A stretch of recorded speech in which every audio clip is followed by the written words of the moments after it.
Un lionceau vieux de 28 000 ans découvert dans un état exceptionnel et des nouvelles de l'astéroïde Bennu qui menace la Terre, voici le flash de la curiosité proposé par la rédaction de Ça m'intéresse. La différence entre l'homme des cavernes et nous, c'est le résultat de la science. Et ce n'est pas une opinion, c'est de la science. Notre monde n'est pas si moche.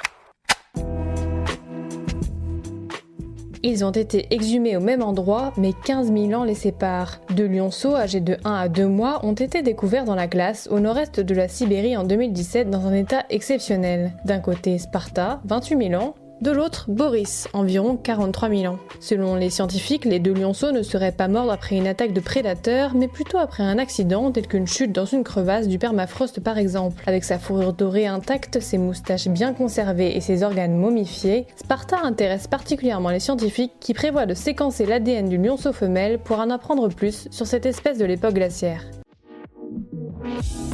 Super, j'adore. Alors écoute-moi bien, je vais essayer d'être clair avec toi. Ouais, génial.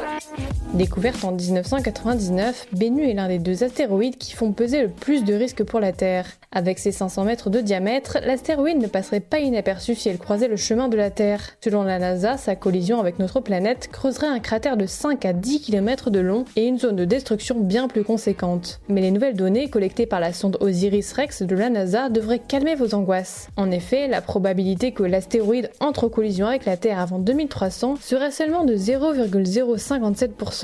Ce qui fait plus de 99% de chances que l'astéroïde poursuive tranquillement sa route loin de notre planète. Une date reste malgré tout à surveiller, le 24 septembre 2182, jour auquel l'impact est le plus probable, bien que cette probabilité ne soit que de 0,037%. Voilà, c'est tout pour aujourd'hui, on se retrouve bientôt pour un nouveau flash. En attendant, vous pouvez retrouver tous nos épisodes sur les plateformes de podcast Spotify, Deezer et Apple Podcasts.